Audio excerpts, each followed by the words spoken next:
are you average or are you amazing? Well, if you want to be amazing and you want your customers to think that you're amazing, then you need to watch this video.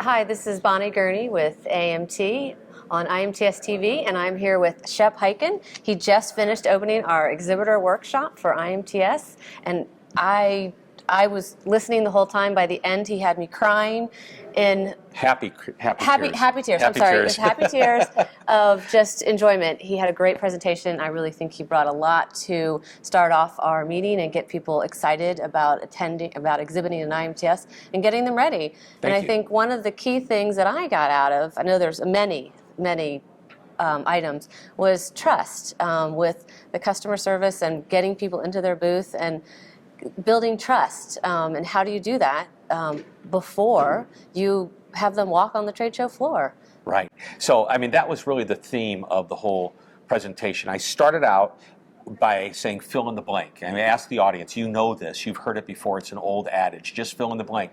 People want to do business with and be around people with that they know, like, and trust.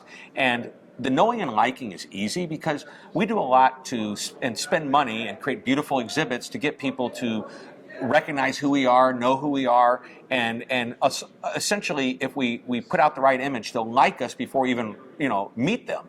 But the truth is, we have to get them to trust us, and trust is a whole nother level. People won't do business with you if they don't trust you. They may try it, but long term, you have to have that trust to have a sustainable, loyal relationship. Yeah, and when there's a bump in the road with the trust, I liked how you addressed that as well with how to fix it. You've got with number 5 on your top 10 list. Yep. So we talked about the 5 steps to fix what we call a moment of misery. So, and that's the whole thing about it is there's no company that's perfect. Right. Everybody's going to have a mistake. There's going to be some issue someday, a complaint, or maybe it's just a question. But the bottom line is, I have this little 5-step process, and it works for the smallest of problems as well as some pretty big ones. Number 1, you must acknowledge that there is a problem. So if you're my customer and you're approaching me, and even if it's on the trade show floor and it's not a formal complaint, you may say, I had an issue with so-and-so. Oh, really? Tell me about it. Now they tell you about it, and then number 1, you acknowledge that there's a problem. You apologize for it. That's number 2. Number 3, you discuss what the resolution will be. If you can fix it on the spot, great. If not, discuss what it will be. Number 4, with the right attitude. Number 5, urgency. Do it quickly. Now let's break those down. So you tell me the situation. Oh, wow, I can understand why you'd feel that way. That's acknowledgement. I want to apologize for that. And by the way, you can flip 1 and 2 because I'm sorry that happened. I can understand. It's the same thing. You're setting yourself up and letting that, you're empathizing, you're showing that you care. And this is what we're going to do. I'm going to call that person the moment we're finished here. I'm going to call them, give me your card so I can call you back with the answer. So now you're discussing how you're going to fix the problem. You're doing it with the right attitude. You're not saying, that was Bob or Sally that you talked to. That's not my department. No, you're taking some ownership and responsibility because you received it. It's yours now. And then you're going to do it quickly. Hey, as soon as we're finished here, I'm going to get it taken care of. Those, and by the way, it could be something much larger than that. But remember, acknowledge, apologize, fix it, or discuss what you're going to do. Right attitude, sense of urgency. Those 5 things could take any crisis, any problem, and there's a pretty good chance that you'll restore the issue to where it's supposed to be, if not even better, because handled well, they will say, they being the customer, wow, I'm impressed. Even when there's a problem, I can count on them, which means you've just elevated the confidence and the trust level to a place that's even higher than if the problem had never happened before.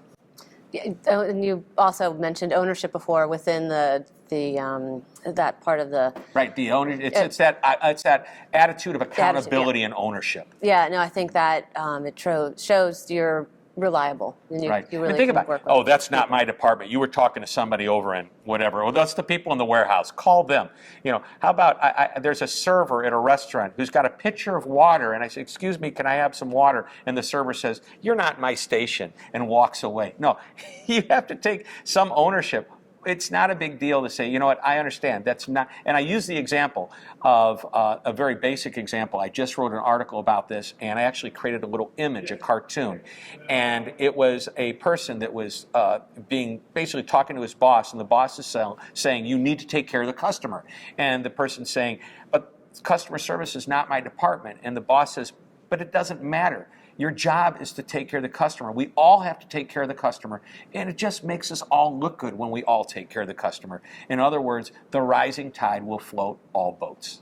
Yeah, no, that's a great message, especially to give to the workshop, because IMTS is big. There's a lot that could go right. A lot of moving parts. There's a lot of things that could be mistakes or not. So it's great to hear that for our exhibitors to listen and get that message. And one extra point is, I don't care like what if. No, not what if. It's when. You're going to have problems, mistakes, confrontations, issues. They're going to happen. Every company, no matter how great they are, no matter how amazing they are, will have these types of problems. Right. And the other thing that we had talked about a little bit was the consistency. Yes. Yes, I know that that's a big message, is being consistent no matter how you're dealing with people. So the consistency part of it is a lot of what creates that trust. And by the way, we're talking about this moment of misery, and consistency means you wouldn't have a moment of misery. And just to reiterate, the best companies, as great as they are, they will have problems. It's the system they have in place and the people they have in place to bring it back. But typically, the customer needs to be able to predict the experience that they're going to have.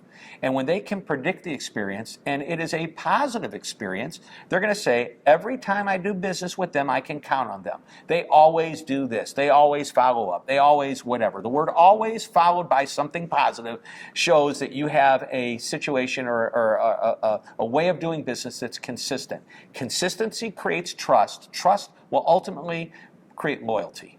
So there's something that I think is a great idea here. I call it the loyalty question, and that is, and it's perfect, whether you're on a trade show floor, whether you're making a sales call, whether you're talking to somebody on the phone.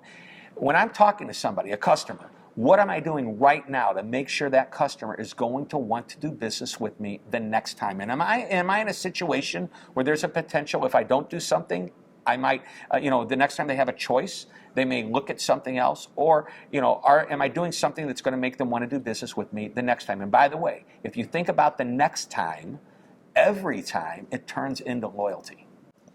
Good point. Yeah, no, these are all great things. I'm just really excited that we were able to have you come out today and talk to us. Is there anything else that we haven't discussed that you think would be good for the audience of IMTS? Wow, there's so much. we can do the whole speech again if we wanted to. But no, let's wrap it up with this really important point. I talked about how you create amazement. And as I talked about the concept of any time a customer comes into contact with you, they form an impression. That's the moment of truth. Jan Carlson's great concept. And the moment of truth can go really three different ways. It could be a negative moment of truth, a moment of misery, is what I call that. Some confrontation, some issue, something didn't go well, customer wasn't treated right. I could talk, and then there's the one in the middle that's average or satisfactory. That's mediocre in my mind. Average doesn't take you to the next level. So avoid moments of misery, avoid moments of mediocrity, and create moments of magic, which are above average experiences. Sometimes they're over the top, but most of the time, and if you think about what the best companies do, they're consistently above average, and that's what amazement is. And when you're consistently above average, the customer can predict the experience, and they're going to like that experience. And that's what amazing people and amazing companies do. Great. That's a great ending. I can't, you said it perfectly. Thank you. Which is why we had you open our show. Thank you. So thank you, Shep, for joining us on IMTS My TV. pleasure. Thanks for coming to the workshop and teaching lots of loyalty and customer relationship and the amazement, how to be a chief amazement officer. Yeah, that's it. That's a good title. Thank you. So thank you. This is Bonnie Gurney with IMTS TV.